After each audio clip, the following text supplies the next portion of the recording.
I didn't know practically what a subpoena was and grand juries and all of this. Now I'm like becoming an expert. I have no choice because we have to. It's a disgrace. If you say something about an election, they want to put you in jail for the rest of your life. It's a disgrace.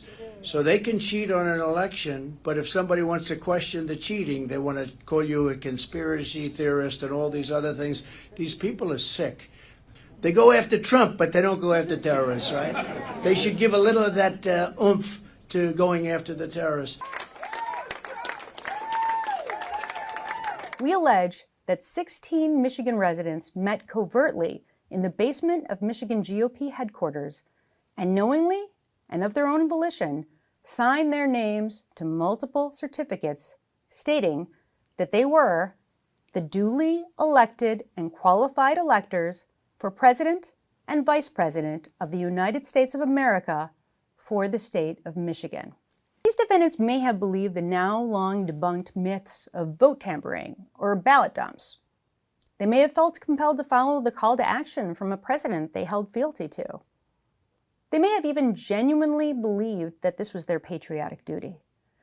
But none of those reasons or feelings provide legal justification to violate the law and upend our Constitution and our nation's traditions of representative government, self-determination, and a government by the people. Nearly 5.5 million Michigan voters cast their ballots. A successful canvass in all 83 counties and multiple audits performed by the Secretary of State determined that the Democratic nominee, Joseph R. Biden, received over 2.8 million votes, approximately 154,000 more votes than the Republican incumbent, Donald J. Trump. The results were then certified by the bipartisan Michigan Board of State Canvassers, and the sitting governor officially recognized Michigan's 16 electors who, in accordance with Michigan's election laws, convened on December 14th in the state Senate at 2:00 p.m.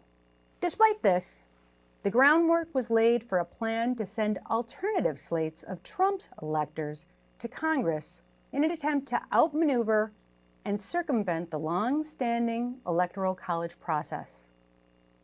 As part of the orchestrated plan, we allege that 16 Michigan residents met covertly in the basement of Michigan GOP headquarters and knowingly and of their own volition signed their names to multiple certificates stating that they were the duly elected and qualified electors for President and Vice President of the United States of America for the state of Michigan. That was a lie. They weren't the duly elected and qualified electors, and each of the defendants knew it. They carried out these actions with the hope and belief that the electoral votes of Michigan's 2020 election would be awarded to the candidate of their choosing instead of the candidate that Michigan voters actually chose. After signing these fraudulent electoral documents, some of the false electors attempted to enter the state capitol and deliver their fabricated electoral votes to the Senate floor, but were turned away. The false electoral documents were then conveyed to the United States Senate and the National Archives with the intent that Vice President Pence would overturn the results of the election using the false electoral slate. This plan, to reject the will of the voters and undermine democracy, was fraudulent and legally baseless. The false electors' actions undermined the public's faith in the integrity of our elections and not only violated the spirit of the laws enshrining and defending our democracy, but, we believe, also plainly violated the laws by which we administer our elections in Michigan and peaceably transfer power in America. You know, American citizens need to look and make sure that we all have faith in our election system. So it's just all kind of snowballed with COVID, and, you know, of course, then the president's very concerned about it, and he's encouraging people to get more involved. So I just happen to be doing this anyway. So yes, it's, you know, it's very important, and there's a ton of attention on it.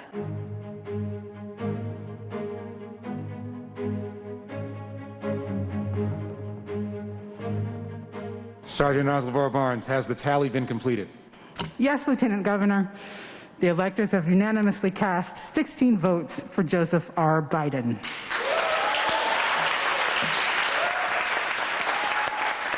And so it begs the question, are people being treated fairly? I don't think it's surprising. I think the committee laid out, and you'll remember this, Scott, we said time and time again, our focus was to seek the truth and to make sure that there's accountability. We also said very clearly that there were some tools that could be utilized only by the Department of Justice that were not available to us in our select committee.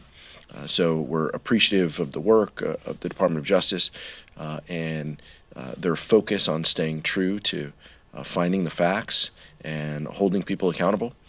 Their track record has been very solid when it comes to prosecutions, and we expect that the target letter and the work that the grand jury continues to do will meet that threshold of seeking the facts and holding people accountable, no matter where they are and no matter who they are. The American people are going to be furious. And what Jack Smith is doing is the weaponized government. And he's weaponizing the Department of Justice against President Trump in a complete lie about President Trump and January 6th. And it's outrageous. I can't believe our country has to endure this. And I'll be standing with President Trump the entire way. Have you spoken to him since this? And is the question that I want to ask Jack Smith, is this the plan? Are they going to arrest President Trump, charge him with phony, fake charges, and then hold him in prison while he is winning the Republican primary, while he's going to win the general election in 2024? Is this where our country is now? Because it's an embarrassment on the world stage. If this is the direction America is going in, we are worse than Russia. We are worse than China.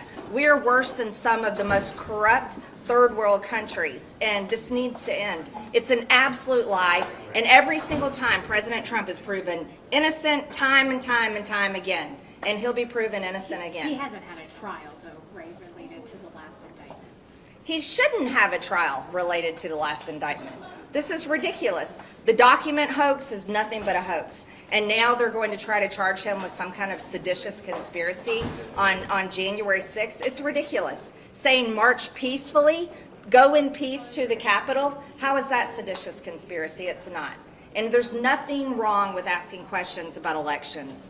That is exactly what we should do. We should make sure that our elections are safe. We should make sure that we have election integrity. There's nothing wrong with saying, look into this. Was there election fraud? But the president was a central figure in an effort to overturn an election, an effort to interfere with a peaceful transfer of power for the first time in our history. And if anyone else had done the things he did, they would be under investigation. So I think it's certainly appropriate, and we'll wait to see what results from it. I mean, do you feel that the Department of Justice took a little bit too long to launch this investigation? Was it really the work of the Select Committee that kind of goaded them into taking this step? I think they did take far too long to look at not just the foot soldiers. They moved quickly when it came to those who broke into this building behind us and assaulted police officers. But it seemed like almost a year, if not more, before they started looking at those who did the organizing, did the inciting, who conspired to defraud the American people. So, yes, I think there was sort of one pace of investigation until the special counsel was appointed, and then the investigation, much more along the lines of what we did in the January 6th committee, started to proceed with alacrity. Do you think that we had gotten to this point if it weren't for the work of the Select Committee? Do you think it? I think that we unearthed evidence that the Justice Department could not ignore. Would they have done this without our work? It's hard to say, but without question, the evidence that we unearthed forced the department to consider whether laws were broken and by whom. And I think this is an important contribution we made not only to oversight but to justice. Thank you, Mr. Sheridan. Thank you, Mr. Sheridan. Well, hundreds of people have been convicted of offenses against the United States in connection with January 6th. Many have pled guilty to offenses like seditious conspiracy, which means conspiracy to overthrow the government of the United States, or assaulting federal officers. We sent over evidence, we thought, supporting at least 4 different criminal charges against Donald Trump. So the January 6th committee, the bipartisan January 6th committee, committed itself to the idea that there were crimes committed against the United States by Donald Trump. But the DOJ never investigated. And the key thing in the big picture is that there be criminal accountability for everybody who committed crimes against the government. We're talking about a violent insurrection surrounding an inside attempted political coup. This is a matter of the utmost pressing urgency to the American people to make sure we never relive something like that.